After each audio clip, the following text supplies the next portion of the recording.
지난 2011년 10월 27일에 한국에서 영화가 하나가 개봉이 됐습니다. 잘 모르시는 영화 같기도 해요. 별로 유명한 영화는 아니었습니다. 오늘이라는 영화예요. 제목이 오늘인데 배우는 유명한 배우가 나왔습니다. 송혜교 씨라고 대부분 다 알고 계시는 분이죠. 저는 개인적으로 모르지만 이제 많이 들어서 아는 분이에요. 이분이 다혜라고 하는 주인공으로 등장하는 영화인데 내용이 굉장히 간단해요. 왜냐하면 용서에 대한 이야기를 다루고 있어요. 근데 이 용서가 어떻게 이제 발단이 되냐면 다혜라고 하는 분이 자기 남자 친구를 뛰어넘은 이제 그 약혼자죠. 약혼자와 자기 생일을 축하하고 이렇게 하는 그날 생일날인데 오토바이 뺑소니를 당해서 목숨을 잃게 돼요. 그래서 가장 행복하려고 했던 날이 가장 불행한 날로 바뀌게 되죠. 영화에서. 그런데 자기의 주변에 맴도는 이야기는 용서라는 이야기예요. 뭐 자기는 지금 그런 준비가 안 돼 있는데 왠지 마음속에 그런 소리가 들리는 것 같기도 하고 주변도 그렇고. 그래서 일종의 강요를 받는 건 아닌데 무슨 강요를 받는 느낌 뭐 이런 것들 때문에 누가 뭐 하라고 한 건 아닌데 스스로 이 사고를 낸 사람을 용서하게 돼요. 다시 말씀드리면 이 사고를 낸 사람이 제가 죽을 죄를 졌습니다. 저를 용서해주세요. 이렇게 하지도 않았는데 용서했다는 말이에요. 그 영화에서. 그리고요, 이 사람이 이제 그 극 중에서는 이제 그 드라마 작가, 그 다큐멘터리 작가 PD인데요. 그러니까 자기가 이제 그 용서에 대한 이제 그것이 자기 삶에 큰 영향력을 행사했기 때문에 그것을 조금 이렇게 드라마 이 다큐멘터리를 만들어서 좀 사람들에게 용서를 좀 알려주면 좋겠다. 용서가 참 의미 있는 일이다. 이런 것들을 알려주고 싶은 마음이 생겼어요. 뭐 자기를 드러내려고 하는 건 아니고. 그래서 이제 그렇게 기획을 하고 사람들을 만나 인터뷰를 하면서 이제 그 이야기들을 이렇게 수집해 나가는 과정들이 나오는데, 그러다가 이제 어떤 그 지민이라고 부르는 어떤 이제 소녀를 만나서 이제 관계를 형성해요. 근데 거기에서 이제 가까이 지내다 보니까 이제 가까운 질문들을 던지는데 그런 내용들이 뭐냐면 덮어놓고 한 용서가 의미가 있습니까? 뭐 이런 질문이에요. 무조건 용서를 해놓고 혹시 두려워하고 있는 건 아닙니까? 정말 용서하고 싶은 마음은 없는데 그 사람이 무서워서 용서한 건 아닙니까? 뭐 이런 것들이에요. 그리고 괜히 용서를 통해서 이 아픈 진실을 숨기고자 하는 건 아닙니까? 뭐 이런 것들이죠. 그러니까 용서가 이렇게 변질된 용서인데 그것이 마치 대단한 것처럼 스스로 착각해가지고 그렇게 용서한 것은 그것이 진짜 용서입니까? 아닙니까? 뭐 이런 것들에 대한 질문들인 거예요. 그런 것들을 이렇게 계속 듣고 생각하면서 이런 시간을 이제 영화 속에서 본인이 가져나가다가 이제 흔들리게 돼요. 내가 혹시 실수한 거 아닌가? 내가 그 사람을 용서한 거는 나한테 빌지도 않았는데 내가 용서한 거는 마치 내가 무슨 의인인 것처럼 행사하기 위한 이상한 생각에서 나온 행위가 아니었을까? 이렇게 해서 그 사람이 어떻게 살고 있는지 추적을 해봤거든요. 그랬더니 그 사람이 살인범이 돼가지고 감옥에 있는 거예요. 그러니까 사고 나고 다른 사람을 죽이게 되고 사고 전에도 사람을 죽이는, 그래서 이 살인범이었던 거예요 원래. 그런데 그러니까 총 3명을 죽인 거예요. 자기 지금 남편 될 사람도 죽었으니까, 그렇죠? 근데 자기 때에서 만약에 형벌을 받도록 내버려 두었으면 그러면 저 사람이 감옥에 있을 것이고 그러면 3번째 살인은 일어나지 않았을 것인데 라는 이런 생각이 갑자기 몰려온 거예요. 그러니까 참 좋은 마음으로, 의로운 마음으로, 대단한 마음으로 용서를 했건만 그 모든 시간이 지나고 나서 곰곰이 곱씹어 보니까 잘못한 것 같은 거예요. 그리고 이제 후회하는 그런 장면이 나와요. 그리고 내가 한 것은 참 의미 없는 용서였던 것 같다 라는 식으로 이제 자기의 걸음에 대해서 그 아쉬운 그 여운을 남기고 있는 거죠. 저는 이 영화가 저희들에게 이런 것을 말해준다고 생각해요. 용서를 하려면 똑바로 생각하고 그 사람이 죄책감을 갖고 뉘우치고 당신한테 와서 빌거나 그렇게 뭔가 행동을 할 때만 용서하라 이런 걸 말씀하는 게 아니라, 이야기하는 것이 아니라 용서는 어렵다 이걸 말한다고 생각합니다. 용서가 참 어렵다는 거죠. 그러니까 용서를 저희가 이제 해보면서 살아오셨겠지만 크고 작은 용서가 저희 삶에 있는데 그 용서를 이렇게 하시다 보면 뭐 기쁨이 생길 수도 있어요. 그렇죠? 내가 그래도 용서를 통해서 상대방을 내가 품었다는 생각 때문에 오는 어떤 이 모든 감정과 상황들을 다 뒤엎을 수 있을 만큼의 힘을 경험하고 거기에서 감사가 생기기도 하고 소망이 생길 수도 있습니다. 그렇죠? 그런 경험들도 있을 것이지만 또 어떤 용서는 별로 내키지 않은 용서, 그렇죠? 조금 더 나가면은 용서를 했는데 잘못된 것 같은 이 영화 속의 용서처럼 그건 합당한 것 같지 않았다라고 느낄 수 있는 후회스러운 용서가 있으실 수도 있을 것입니다. 조금 다르게 말한다면 용서 자체가 어떠한 형태로 이루어지건 보통 일이 아니라는 거예요. 한번 조금 더 크게 말씀드리면 용서라는 말이 저에게 항상 주변에 맴돌고 있는 말이긴 하지만 용서보다 더 어려운 일이 있을까 한번 생각을 이렇게 한번 해보십시오. 사시면서 그냥 내 삶이 어려워서 힘들고 내가 하루하루 일찍 일어나고 늦게 누우며 수고의 떡을 먹는 것이 참 힘들다. 그런 것들 하고 한번 비교도 해보셔도 돼요. 그런 것들까지도. 사시면서 무엇이 가장 우리 삶을 무겁게 만들고 힘들게 만드는가 한번 생각해 보시면 부정적인 어떤 내가 죄를 짓는 일이 아니라고 할 때 한번 이렇게 생각해 보시면은 용서가 아닐까 생각이 들어요. 저도 오랫동안 이 용서에 대한 생각들을 계속 말씀 준비하는 과정 속에 생각을 하면서 생각을 해봤는데 정말 용서는 어려운 것이고 가장 어려운 것이 아닐까라는 생각까지 해봤어요. 그러니까 사랑이라는 단어에 약간 조금 다른 표현일 수도 있는데요. 그렇죠? 사랑이라는 저는 사랑보다 더 어렵다는 생각도 하게 됐어요. 그러니까 사랑하는 거, 사랑해라 하는 것보다 용서해라 이 말이 더 어려운 것 같다는 생각을 깊이 하게 됐거든요.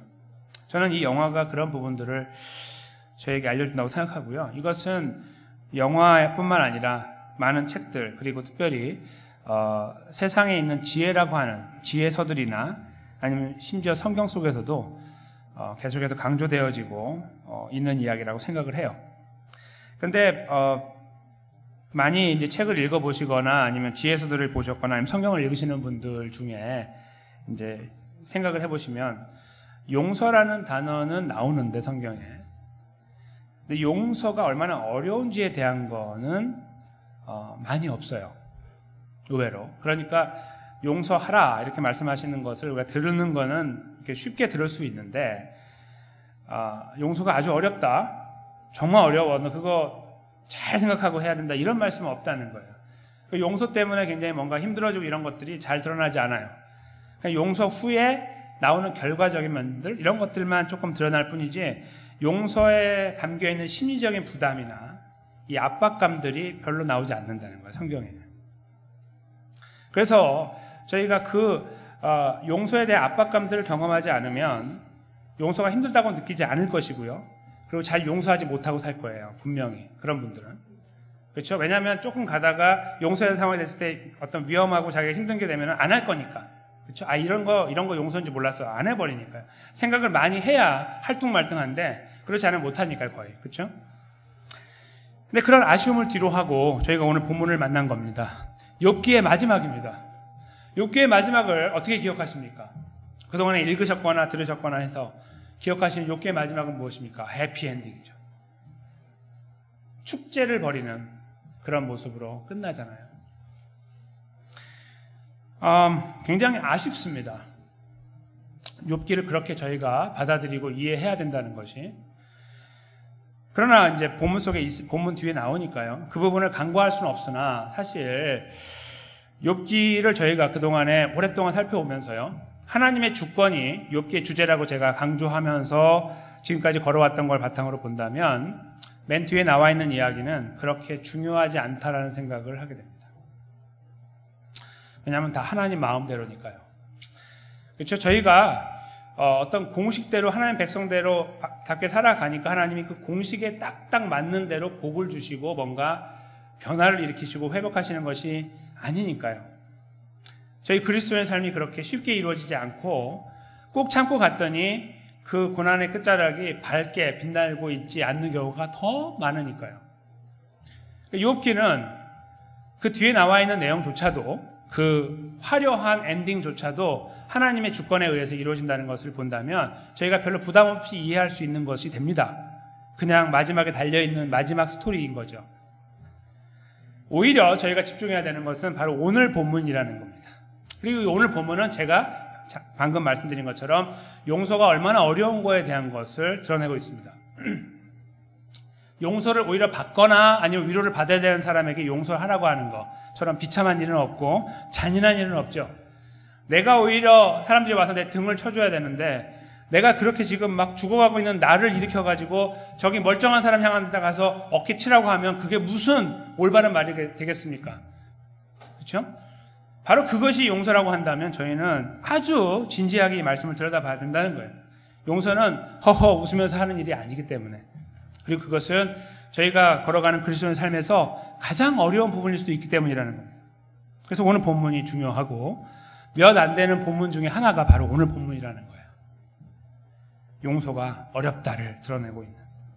그래서 오늘 본문을 저희가 읽어 나갈 건데요. 읽어 나가면서 이 본문을 좀 이렇게 전체적인 맥락을 한번 훑어보려고 합니다. 이것이 어떻게 이해가 돼야 되는지, 그래서 이해가 된 위에서 저희는 어떻게 이 말씀을 소화하고 살아가야 될지, 함께 그 자리까지 저희가 함께 믿음을 모아서 나아가도록 하겠습니다. 오늘 7절로 시작하는 본문을 잠깐 보시면 여호와께서 욥에게 이 말씀을 하신 후에 라는 표현이 나옵니다. 2주 전에 들었던 하나님 말씀을 기억합니다. 고통과 회개, 고통 그리고 회개라는 제목의 말씀이었습니다. 바로 그 부분을 이제 지적하고 있는 거죠. 그때 그 대화 이후에 그런 말인데, 그때 대화는 누구와 누구 사이에 이루어졌습니까? 하나님과 욥 사이에 이루어졌습니다. 욥이 전혀 엉뚱하게 회개를 하는 장면을 저희가 만났습니다. 그리고 그 회개는 주님 잘못했습니다도 되지만 더 나아가서 주님 모든 것을 주님의 주권에 맡깁니다라는 의미가 더 크다라고 제가 강조해서 말씀드린 것을 기억하실 것입니다. 그렇죠? 맡겨버림입니다. 죽으면 죽으리라, 그 표현이라고 제가 표현했죠. 잃어버리면 잃어버릴 것입니다. 하나님께서 그렇게 반응하지 않아도 괜찮습니다. 바로 이것이 욥이 표현하고 있는 회개라고 말씀드렸죠. 바로 그 관계를 통해서 욥과 하나님과의 얽혀있는 감정들이 다 해결된 거예요. 그 과정을 통해서 이 꽁꽁 싸매져 있던 문제가 하나님 앞에 다 내어지고 하나님 것을 받아서 그의 연약함을 감싸시고 불쌍히 여기시고 소위 용서하시는 과정이 끝났다는 거예요. 그 이후에 그런 말씀이에요. 그 이후의 과정을 볼까요? 대만 사람 엘리바스, 아마도 세 친구 중에 연장자였을 것으로 예상을 해요. 그러나 아무 증거는 없어요. 그렇지만 이제 그럴 것으로 예상을 해요. 보통 그런 옛날 문학작품에서 그렇게 했기 때문인 것 같습니다. 엘리바스에게 하나님께서 말씀하시는 거예요. 내가 너와 내 두 친구에게 화가 났다. 이는 왜냐하면 너희가 나를 가리켜 말한 것이 내 종 욥의 말같이 말처럼 정당하지 못하기 때문이다. 이렇게 이유를 다십니다. 즉 내가 화가 많이 났다. 근데 이유가 뭐냐면 너네가 잘못 말했기 때문이다. 누구에 대해서요? 나에 대해서. 욥은 잘 말했는데 너희는 틀렸기 때문이라. 이렇게 이제 이유를 말씀하시는 거예요. 그러니까 화의 이유를 아시겠죠? 그 8절에 가시면요, 그 다음으로 이어지는데 하나님 이 화가 나신 것을 이제 해결하는 해결책으로 문제를 해결하기 위한 속죄제를 드려라. 이제 이런 요청을 하십니다. 아직까지 성경이 쓰여지지 않은 때이기 때문에 이 상황 자체는요, 모세오경이 나오기 전이기 때문에 어떤 율법적인 제사제도가 아직 없는 상태입니다. 그러니까 아마 고대 근동 지방에 아마도 한 500년 정도 전쯤 되는데 성경이 쓰여지기, 그때 이미 동물을 잡아 죽이는 일들이 어떤 신과의 교제를 위해서 행해졌을 가능성이 많아요. 아주 다분합니다. 그렇죠? 사방에서 다 일어나는 거예요. 다른 종교에서 다 일어나는 거죠. 그런 일종의 그런 번제를 드리라는 거예요. 아직 정해져 있지 않은, 그렇죠? 미리 그 일이 벌어진 거예요.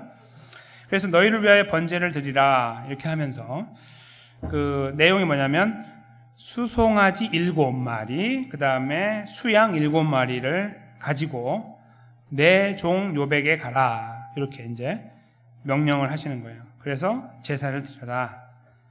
그렇게 되면 내 종 욥이 너희를 위해서 기도를 할 것이다.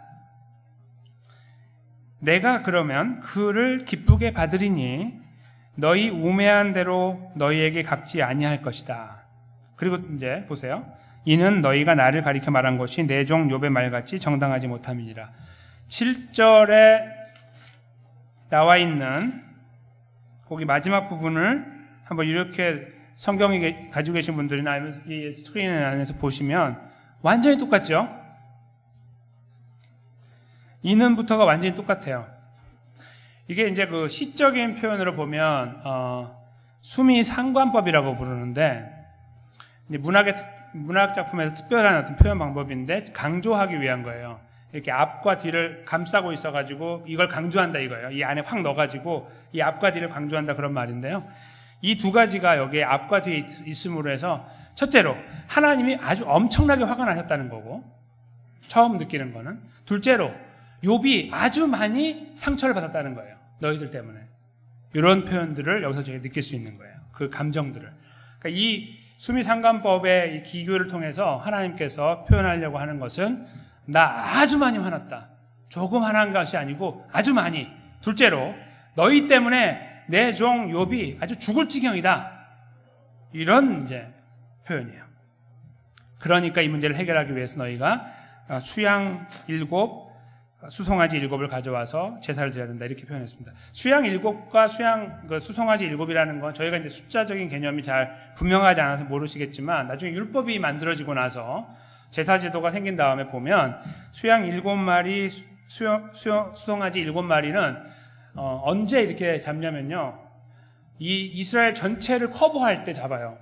그러니까 한두 명의 죄 때문에 할 때는 이렇게 안 해요.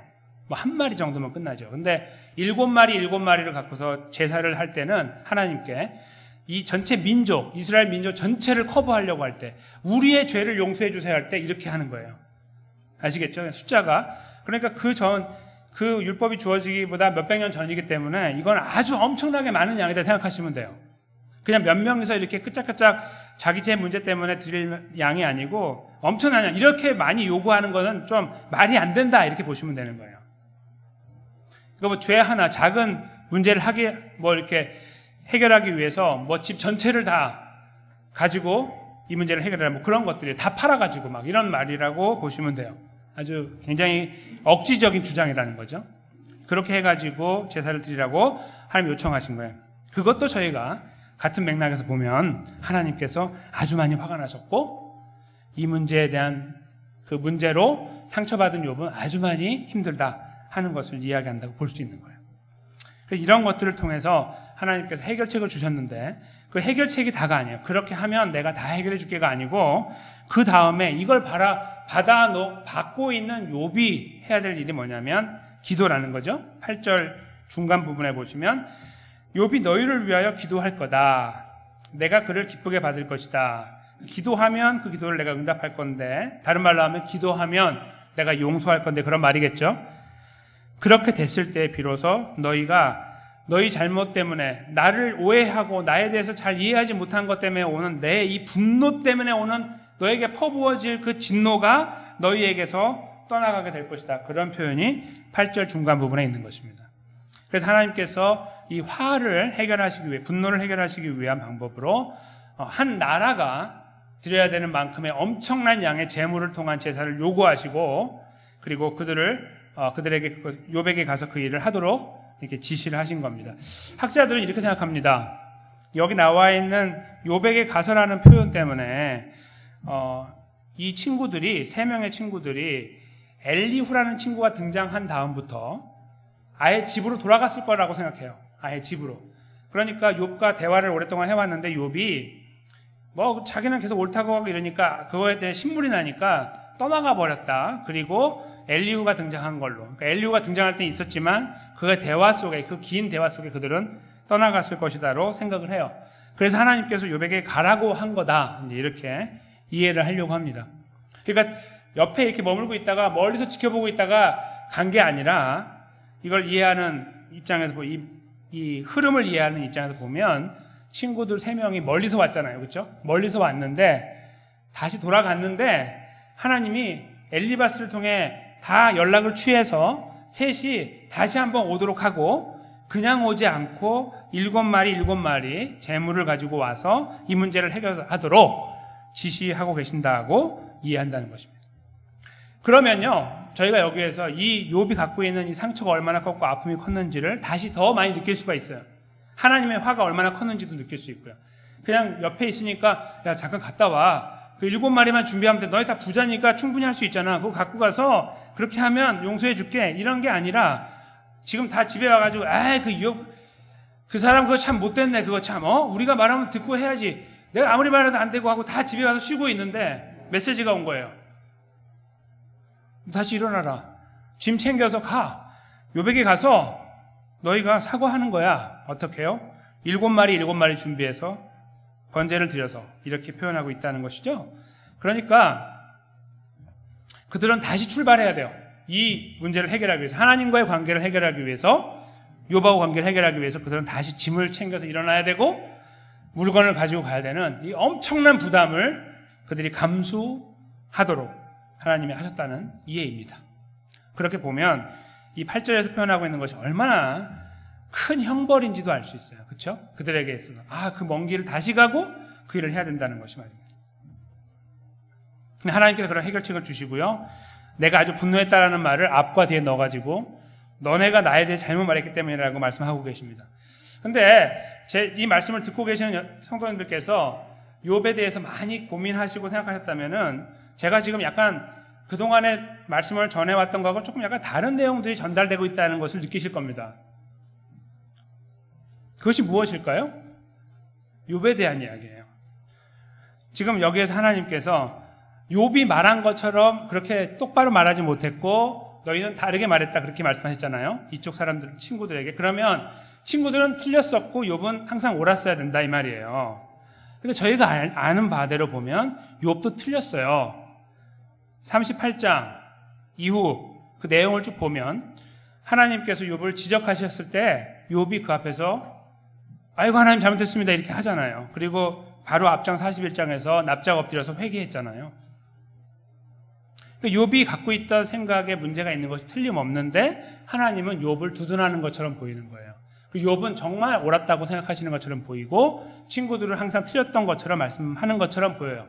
그런데 친구들도 마찬가지예요. 그렇죠? 한번 생각해 보시면 친구들이 했던 말들이 틀린 거였습니까? 하나님은 선악간에 심판하신다. 하나님은 죄인을 심판하신다. 이 말씀이 틀렸냐는 말씀입니다. 욥의 친구들도 옳았습니다. 그러니까 여기서 지금 하나님 말씀하시는 내용을 그래서 잘 저희가 이해를 해야 되겠죠. 이게 어떤 의미에서 그들이 틀렸냐는 거죠. 욥기는 하나님의 주권을 이야기하는 책이라고 하면 이 친구들이 지금 미스하고 있는 것이 한 가지가 있어요. 똑똑해요. 하나님도 잘 알고 경험도 많고 그렇죠? 할 말도 많아요. 고통당한 사람들에게. 근데 고통당하는 사람을 짓눌렀기 때문에 문제가 되는 게 아니라 그 원인을 모르고 있다는 것이 문제예요. 그 원인은 누가 알고 있습니까? 욥도 몰랐습니다. 누구만 알아요? 저희만 알고 있어요. 하나님하고 이 욥을 쓴 기자하고 저희가 알고 있어요. 물론 이제 시간이 지났기 때문에 하나님 나라에서 다 알고 있겠지만 지금 이것을 읽고 있는 저희는 처음부터 읽었기 때문에 알아요. 왜 일이 시작됐어요? 하나님이 그냥 하신 거예요. 하나님이 그냥 욥이 고난 가운데도 하나님을 향한 이 신뢰를 버리느냐 그렇지 않느냐를 테스트하기 위한 목적을 가지고 하나님이 허락하셨습니다. 거기에 무슨 욥이 요즘에 조금 흔들리는 것 같아서 한번 테스트하겠다 이런 말씀하신 적 있습니까? 없습니다. 칭찬을 하셨지요. 그가 오히려 살아가면서 문제가 있을 것 같으면 하나님 앞에 무릎 꿇었던 그런 모습들을 칭찬하시고 여기까지 오셨는데 하나의 계기가 돼서 그를 테스트할 수 있는 시간이 되신 거예요. 그래서 그렇게 하신 거지 거기에 아무 이유가 없어요. 만약에 이유가 있다면 사탄과 이 문제를 놓고서 하나님의 주권을 갖고 걸고서 이야기하신 거죠. 절대로 나를 배반하지 않아. 사탄은 배반할걸요? 그게 부딪혀가지고 나온 거예요. 그렇죠? 다른 아무 이유도 없어요. 근데 그 이유를 누구만 알아요? 욥도 모르고 심지어는 지금 친구들은 당연히 몰라요. 근데 그 친구들이 와서 했던 그동안 1년의 이야기들은 뭐예요?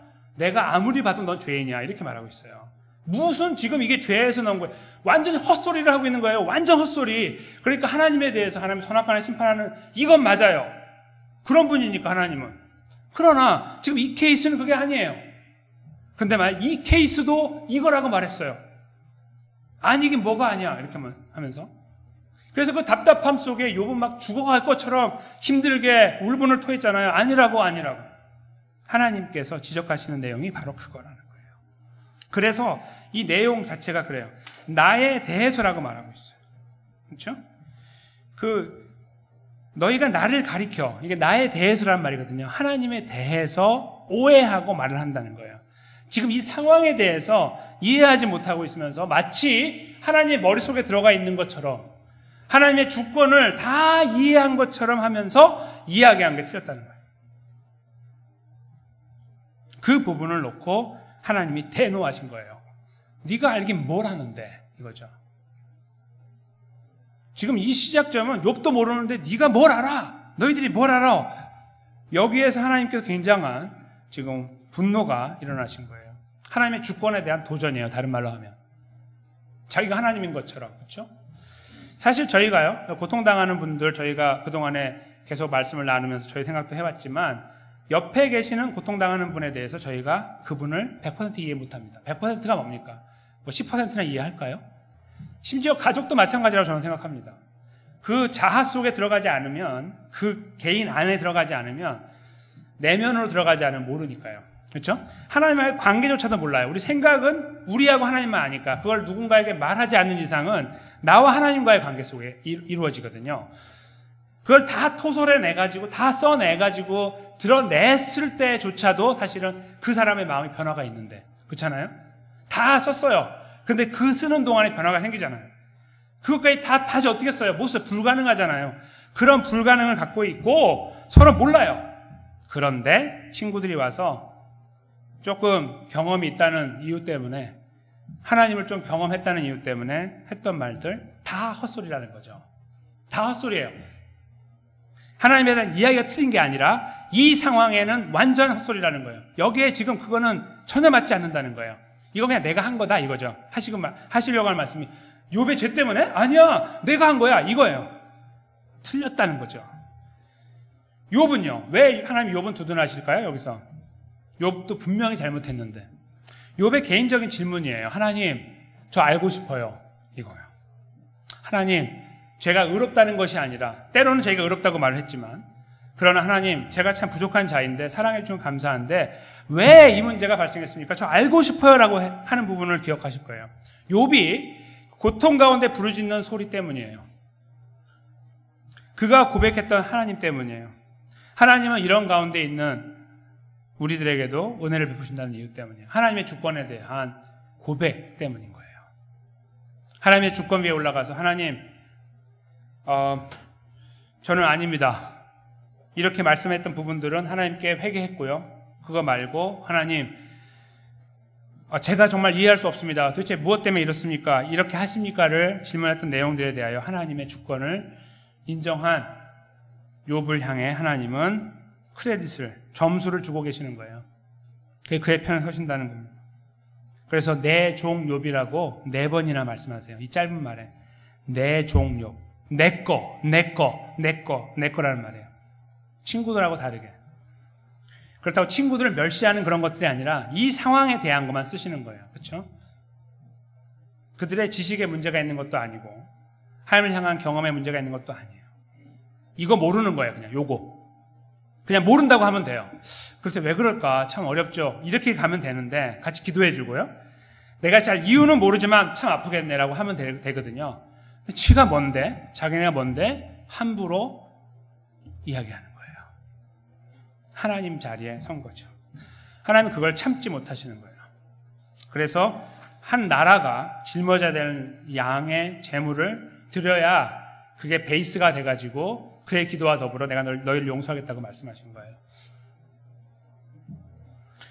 재물을 가지고 왔던 친구들을 만나는 욥을 한번 생각해 보십시오. 왜 갖고 왔습니까? 하나님이 가지고 가라고 그래서 왔네 이러겠죠. 아니 왜요? 그냥 하나님이 화가 나셨나 봐. 그래서 이거 가져가서 우리를 위해 좀 기도해 달라고 그러던데 기도해 줄 수 있겠어? 이랬겠죠. 그때 욥이 박장대소하면서 죽어가는 몸이지만 그거 봐, 내가 뭐라고 그랬어. 이렇게 하지 않고, 그렇죠? 너희는 모른다고 내가 하지 않았어. 이렇게 하지 않고 아주 잘 됐네. 난 몰라, 그냥 가. 이렇게 하지 않고 기도했어요. 그리고 마지막 절에 보면 하나님은 그의 기도를 들으셨다. 여기 맨 마지막 구절 맨 마지막에 보시면 여호와께서 욥을 기쁘게 받으셨다는 말은요, 정확한 말은 욥의 기도를 들으셨다 그런 말이에요. 그러니까 욥을 기쁘게 받았다는 말의 원래 의미는 욥의 기도를 들으셨다 그 말이고, 그거는 8절로 놓고 볼 때 용서했다는 의미가 되는 거죠. 그래서 용서가 이루어졌다는 걸 알게 돼요.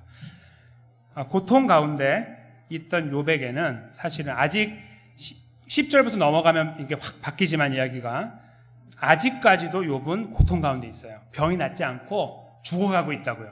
그 상황 속에서 건강한 친구들이 그 떵떵거리면서 얼마 자기 조금만 쓰면 되잖아요. 돈 많이 안 써도 넉넉히 사올 수 있는 재물 갖고 와가지고 딱 왔을 때 그 자체가 굉장히 어색하죠. 그렇죠? 반대가 되면 몰라도 이거 앞으로 앞날이 창창한 사람들이 와가지고 더 살게 해달라고 기도하는 것처럼 보이는 거예요. 자기한테. 자기는 오늘 죽겠는데 지금. 그렇죠? 굉장히 어처구니 없는 상황이에요. 억울하기 짝이 없고. 그 상황에 어떻게 욥이 기도했냐는 거예요. 그가 내공이 깊어서요? 하나님을 향한 열정이 뜨거웠기 때문에요? 그거라기보다는 이 앞에서 이루어진 이유 때문이에요. 바로 이 본문 앞에서 욥은 하나님과의 관계가 해결됐어요. 고통 가운데 하나님 앞에 엎드렸습니다. 이유를 이해하지 못하는 상황 속에서 하나님께서 말씀하셨죠. 너 이해 못해. 내가 말해도 이해 못해. 라고 말씀하시는 거 앞에서 알겠습니다라고 했던 욥. 그렇죠? 하나님 어떻게 하시든 괜찮습니다. 하나님이 나의 삶을 책임지고 계신다는 것을 내가 믿기 때문이다라는 고백했던 욥. 그 과정 속에서 하나님과 관계가 해결된 욥. 소위 용서받은 욥이죠. 이 욥이 그 하나님의 포근함을 알고 하나님의 위대하심을 알고 나를 붙잡고 계심을 알았을 때에 그는 자기 안에서 생성되는 에너지가 아니라 하나님의 은혜가 만드는 에너지로 이 바로 오늘 본문의 이야기를 이어가게 된 거예요. 고통의 이 결론이라고 하는 부분은요. 그러므로 사람들이 하나님의 백성들이 만나는 고통에서 제가 결론적으로 생각해야 되는 것이 바로 첫 번째는 지난 2주 전에 그 말씀이에요. 하나님 앞에 엎드리는 거예요. 기도해오고 오랫동안 기도해오고 씨름해 왔는데 해결되지 않는 문제 그거 가지고 하나님에 대한 주권을 이야기하는 것이 아니라 하나님의 다스리심, 이 완전한 주권을 이야기하는 거예요. 모자란 주권이 아니라 완전한 주권을 고백하는 거. 그래서 내 삶이 어떻게 바뀌어지건 간에 여기서 내가 당장 꼬꾸라져가지고 죽던 아니면 하나님 극적으로 일으켜서 내가 살아가건 관계없이 나는 하나님의 손에 들린 바 됐고 하나님 나를 책임지고 있다는 사실, 그걸 붙잡고 있는 것, 그것이 바로 고통당하는 그리스도인들 모두가 가져야 되는 가장 중요한 걸음이 된다는 거예요. 하나님과의 관계에서. 그러면 사람과는요, 용서라는 겁니다. 고통 가운데 용서라는 거예요. 이 모든 하나님의 그 통치하심을 알고 주권을 아는 사람은 하나님의 다스리심 앞에 자기를 맡길 수가 있고, 자기를 그렇게 맡긴다는 말은 옆에서 누가 어떻게 나를 하건 내 앞길을 막건 발을 걸건 모함을 하건 욕을 하건 여러 가지 조작을 하건 관계가 없다는 거예요. 문제가 되지 않아요. 하나님이 나를 붙잡고 계시니까. 이 주권이 살아있는 사람들이 오늘 본문의 이야기를 소화하는 겁니다. 그리고 그 말씀이 전혀 와닿지가 않고 감당할 수 없는데 그 말씀에 도전을 받는 거예요. 이건 나에게 필요 없는 말씀이라고 쳐버리는 것이 아니라 이렇게 해야 되는데라는데 동의하게 되는 거예요. 나도 이렇게 돼야 되는데, 이 길로 가야 되는데라고 고백하게 된다는 거예요. 여기서 말하는 그 용서의 그 대상은요, 사람이 될 수도 있지만 환경이 될 수도 있어요. 환경. 이 상황들이 그냥 나를 너무 힘들게 만드는, 용서할 수 없는 상황, 이 상황들이 사람일 수도 있고 환경일 수도 있고 아니면 우리가 가지고 있는 여러 가지 것들이 될 수 있어요. 저희가 말하잖아요. 돈이 왼수다, 이런 표현들. 그렇죠? 그런 것들, 저희 안에 용서할 수 없는 것들, 나를 압박하고 힘들게 해서 도저히 내가 그것을 걸머쥐고 갈 수 없을 그런 것들, 그 것들은 여러 가지가 있고 사람마다 달라요. 그렇죠? 그런 것들, 특별히 하나님 백성으로 살아가려고 하는데 그런 것들을 만나면 그 종류가 더 많아지거나 넓어지거나 깊어질 수 있습니다. 바로 그런 것들을 용서하는 거예요. 여기서 용서는 받아들인다고 저는 이해를 했습니다. 받아들임. 그러니까 그냥 이렇게 나를 힘들게 하는 어떤 상황이 왔을 때 그것을 두려워하지 않고 거부하지 않고 받는 거예요. 그것이 칼을 들고 달려와도요. 그래서 당장 내 목에 칼을 들이댄다 할지라도 이게 별로 두렵지가 않아요. 자존심이 상할 수도 있고 그것 때문에 내가 인생을 헛살아왔나 생각할 수도 있고 나는 뭔가라고 생각할 수도 있고 내가 이러니까 나를 무시하는구나 생각할 수도 있는 수많은 상황도 있잖아요. 다 원수 같은 거예요. 이거 어떻게 용서해요? 그런 상황. 근데 이 욥이 여기 본문에서 이렇게 보여주는 걸 잘 이렇게 저희가 따라가면서 보면 하나님의 주권을 그렇게 인정할 때 맡겨드릴 수 있을 때 정말 내 인생이 하나님의 손에 있냐? 그래 라고 고백하면 저 사람이 내 인생을 좌지우지 못한다는 거 알아요. 이 환경이 나를 무너뜨리지 못한다는 것도 아는 거예요. 받아들이는 거 할 수 있는 거예요. 고통을 다룬다고 할 수 있는 이 욥기 안에서 저희는 제대로 된 것을 만난 거예요. 고통, 용서 그렇게 쉽지 않아. 그 이야기를 만난 겁니다.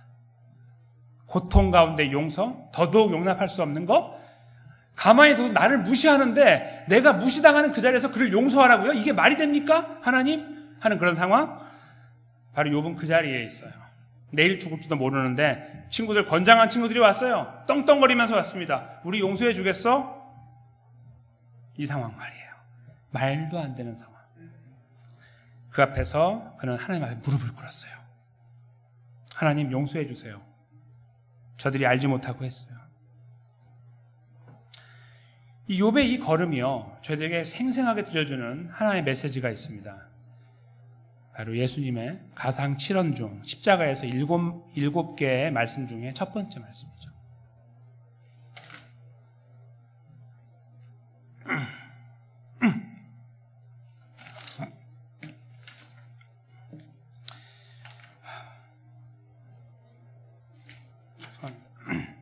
누가복음 23장 34절인데요. 이에 예수께서 가라사대 아버지여 저희를 사하여 주옵소서 자기의 하는 것을 알지 못함이니이다. 아멘. 이렇게 말씀하신 예수님이 지금 뭘 하시는 거죠? 욥하고 굉장히 흡사한데 더 심해요. 그렇죠? 욥은 지금 친구들이 칼로 막 찌르면서 죽이고 있는 게 아니고 말로 죽이고 있는 상황. 예수님은 말과 실제적인 물리적으로 죽이고 있는 가운데 예수님께서 하나님을 향해 던진 첫 번째 기도예요. 용서해달라는 거예요. 저들이 지금 무엇을 하는지 저들이 지금 하나님을 모르고요. 하나님 주권을 모르고 있습니다. 내가 지금 무엇을 하는지 모르는 무지한 자들입니다. 용서해 주십시오를 기도했던 거예요. 욥의 이 기도의 과정이 떠오릅니다. 예수님께서 이 말씀을 하시기 전에 제자들에게도 이 말씀을 당부하신 적이 있어요. 비슷한 말씀이죠. 용서에 대한 거 몇 번 하면 되냐라는 거 물어본 적 있잖아요. 제자들이. 7번 하면 괜찮겠습니까? 당시 한 2번 정도 하면 잘하는 건데 많아야 4번.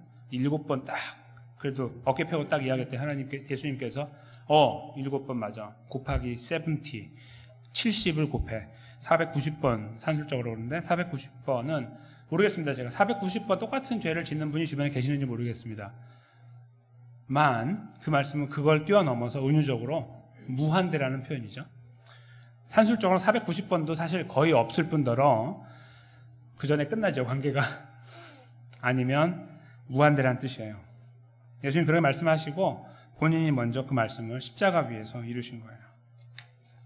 이 말씀을 잘 받은, 그래서 그렇게 자기 삶에서 그걸 표현하고 세상을 떠난 하나님의 부름을 받은 분이 있어요. 스데반 집사님이죠. 사도행전 7장 60절인데요. 무릎을 꿇고 크게 불러 가로되 주여 이 죄를 저들에게 돌리지 마옵소서. 이 말을 하고 자니라. 아멘. 자신은 지금 진리를 말하고 있는데 진리를 알지 못하는 자들로부터 돌을 맞아서 머리가 터지고 장기가 파열돼서 죽어가는 가운데 있을 때 했던 말이에요. 하나님 이들을 가만두시렵니까? 이렇게 말해도 하나님께서 불쌍히 여기시겠죠. 억울합니다 하나님 이렇게 말해도. 근데 그는 미친 사람처럼 이야기를 했죠. 이게 미친 거죠 사람이. 그렇죠? 죽어가는데 돌 던지고 있는, 내가 지금 다 터져가지고 막 머리가 부서지고 이제 곧 죽어가고 있는데 막 눈이, 시야가 거의 가려지고 있는데 피 때문에 거기에 던지는 말이에요.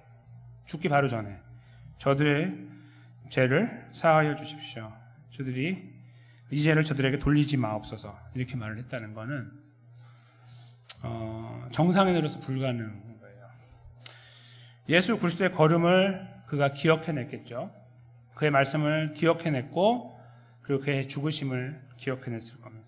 하나님의 은혜로 그 안에 역사하는 성령님의 인도하심을 따라 그는 그 자리에서, 그 죽음의 자리에서, 그 비참하기 짝이 없는, 하나님, 나는 죽어가고 저들은 살잖아요. 나는 억울하게 죽고 저들은 살잖아요. 저 나쁜 사람들은 살잖아요. 이건 내가 용납할 수 없어요 라고 말을 해야 되는데 그렇지 않고 그들을 위해 기도했어요. 욥의 이 기도의 내용들이 반복이 되고 있는 거죠. 정점은 예수님의 십자가이고요. 그것이 그 뒤를 따라가는 하나님 백성들의 삶에서 반복되고 있는 거예요. 어쩌면 여기 계신 분들도요, 이 스데반 집사님처럼 기도해 오신 분이 계실 수 있습니다. 그렇죠? 제가 잘 모르지만, 속속들이 모르지만 그 어렵고 힘든 시간들이 있었는데 내 모든 것을 내려놓고 다 얻어 터지면서, 다 빼앗기면서, 난자당하면서, 다 벌거벗김을 당하면서까지도 참고 인내하고 용서의 자리로 나아가는 분들이 계셨을 줄 알아요. 이 삶이 지금도 우리 안에 이루어진다는 말씀입니다. 어쩌면 저희가 이런 삶들을 이루어가지 못한다고 할 때 이 말씀은 저희들에게 도전을 주고 있는 거죠. 이것이 우리가 가야 될 걸음이라는 거예요. 근데 그 걸음은요, 그렇게 가면 뭐 대단한 걸 내가 줄 테니까 그렇게 가라는 것이 아니라, 욥에서 저희가 보는 이 구조를 다시 보시면 하나님과의 관계에서 하나님이 함께하고 내가 너를 책임져! 내가 너와 함께하고 내 주권이 너를 꽉 잡고 있어. 넌 내 거야! 라고 하는 그 말씀에 녹아졌을 때, 그것이 진짜라고 고백되어졌을 때 가능한 이야기. 우리 안에서 그러므로 다른 것을 추구하면서 하나님 이거 하면 잘해주실 거예요? 욥처럼 그 대단하게 보이는 거 주실 거예요? 나 참으면? 이게 아니고 하나님과의 관계, 정말 그 하나님을 고백하고 인정하고 있느냐? 하나님 나에게 그 믿음을 주셨는가? 내가 그렇게 하나님을 의지하고 나갈 수 있다는 사실이 감사한가? 하나님 나를 붙잡고 계시는 것이 감격스러운가? 이런 질문들이 먼저 우리 안에 고백될 때에 하나님은 우리를 이 자리까지 인도해 나가실 거라는 거예요. 아무런 보상이 필요가 없어요. 보상을 주시면 감사해요. 그것도 감사해요. 그러나 안 주셨을 때도 아무런 불만과 불평이 없습니다. 왜요? 우리가 하나님의 손에 있으니까. 나는 하나님의 은혜로 구원받았으니까. 난 하나님 것이니까. 나를 나의 종이라고 부르시니까. 그 사랑 앞에 녹아지고 여전히 지금도 부족해서 하나님 마음을 아프시게 해서 하나님 용서가 필요한 자들인 우리 자신, 나 자신을 끝까지 붙잡고 사랑하시고 용서해 주시고 이끌어 주시니까요. 우리가 그만한 존재가 됐기 때문에, 그만한 가치가 있어서 그 손아귀에 들어가 있으니까 감사한 게 아니고, 곰곰이 생각해 보니까 내가 왜 거기 들어가 있지라고 생각해 보니까 하나님의 은혜가 보이거든요. 지금도 우리는 여전히 어쩌면 나를 방어하기 위해서 상대방을 먼저 밟고 일어날지도 몰라요. 나를 지켜내기 위해서 상대방을 향해 먼저 쓴소리를 뱉어내는 삶일 수도 있습니다. 내가 모든 것을 아느냐, 상대방을 향해 그렇게 쓴소리를 뱉어낼 수도 있고요. 어쩌면 반대로 누군가로부터 그러한 힘든 시간들을 당하고 있는지도 몰라요. 어떤 가운데 계십니까? 이 말씀을 저희가 마무리할 때 우리 안에 어떤 생각이 드십니까? 이 안에 편안하십니까? 괜찮습니까? 한번 해볼만 하십니까? 아니면 고개가 절레절레 흔들어지십니까? 그러한 저희들을 향해서 하나님께서 이 마지막 말씀을 남겨두십니다. 에베소서 말씀인데요, 저희가 함께 읽으려고 가져왔습니다. 4장 32절입니다. 스크린에 기록되어 있습니다. 에베소서 4장 42절 제가 읽겠습니다. 서로 인자하게 하며 불쌍히 여기며 서로 용서하기를 하나님이 그리스도 안에서 너희를 용서하심과 같이 하라. 아멘. 네, 하나님을 평가하는 그 기준이 어떤 것이 있으십니까? 지금 내가 세어보니 손으로 셀 수 있는 어떤 지폐에 있으십니까? 떨어지는 동전 소리에 있으신가요? 아니면 내가 입고 있는 나를 치장하고 있는 것들로 있으십니까? 그것이 지위이건 권력이건. 하나님은 저희들에게 그걸 약속하지 않으셨고 영혼의 구원을 약속했다고 볼 때 저희들의 시각이 바뀌어야 될 것이 분명하지만, 만약에 그런 분명한 시각을 갖고 계신다면 저희는 이 말씀에 동의할 수 있어요. 그리스도 안에서 우리를 용서하신 하나님, 그 앞에 있는 우리가 할 수 있는 것, 서로, 일방적이 아니라 서로라는 걸 기억하십시오. 서로예요. 인자하게 하며 불쌍히 여기며 용서하는 거예요. 그것은 가족 안에서부터 시작돼야 되고, 형제 간에 시작돼야 되고, 주변 이웃과 특별히 교회 안에서 시작돼야 돼요. 이루어져 나가야 돼요. 매일매일의 삶 속에서 고민돼야 됩니다. 용서라는 것은 용납하는 거고 품어주는 겁니다. 나와 맞지 않아도 불쌍히 여길 수 있는 마음, 서로요. 당신 오늘 말씀 들었지? 좀 용서해봐 라고 하는 말이 아니고요, 말씀을 내가 들었으니 내가 먼저 해야 되는구나, 서로니까 이 말씀을 이해하고 우리가 그리스도 안에서 용서받은 사람으로서, 하나님의 손에 붙들림받은, 손아귀에 붙들림받은 사람으로서 이 걸음을 걸어가야 됩니다. 고난의, 이 고통의 본질은, 하나님 백성의 고난의 본질은 하나님 백성답게 살 때 만납니다. 그 어떠한 것들보다 가장 극심한 고통은 하나님 백성답게 살 때 만나요. 그거 조금 발버둥칠 때 만나요. 내 말 조심해야 되고요, 내 행동 조심해야 되고, 내 생각 바꿔야 되고, 내가 먼저 손 내밀어야 되니까. 하나님 백성으로 살려고 하는 바로 그 정점에서 만나는 고통, 우리는 매일매일 경험하는데요, 그때의 그 끝자락에서 우리는 하나님을 인정하고 나를 만드시고 구원하시고 인도하신 하나님을 인정할 수 있을 때, 그 위에서 우리는 담대하게 우리 주변을 돌아보며 이 어렵고 힘든, 죽기보다도 힘들 수 있는 용서라는 단어를 감히 말할 수 있고, 그 은혜 앞에 우리를 내어 맡길 수가 있고, 나를 도와달라고 주 앞에 요청할 수 있으며 서로를 불쌍히 여기고 품어주고 용납하는 데까지 나아갈 수 있다고 믿습니다. 그것이 어떠한 것이건 우리의 삶을 다시 한번 가늠하시면서 우리들의 삶의 여정, 저 앞에 아니면 가까이에 있는 것들, 지금 당장 용서라는 단어로 품어야 되는 것들이 있다면 우리의 말씀 위에 서서 기도하며 주님을 의지하면서 품어나가는 그런 자리에 함께 세워져 나가야 될 줄로 믿습니다. 우리들의 능력이 아니고 다시 한번 머리를 탁 털어버리고 정신 다시 한번 차리고 가는 것이 아니라 예수 그리스도 우리와 함께하고 계시고 영원히 우리를 떠나지 않으시는 우리의 구원자 예수 그리스도를 다시 한번 바라봅시다.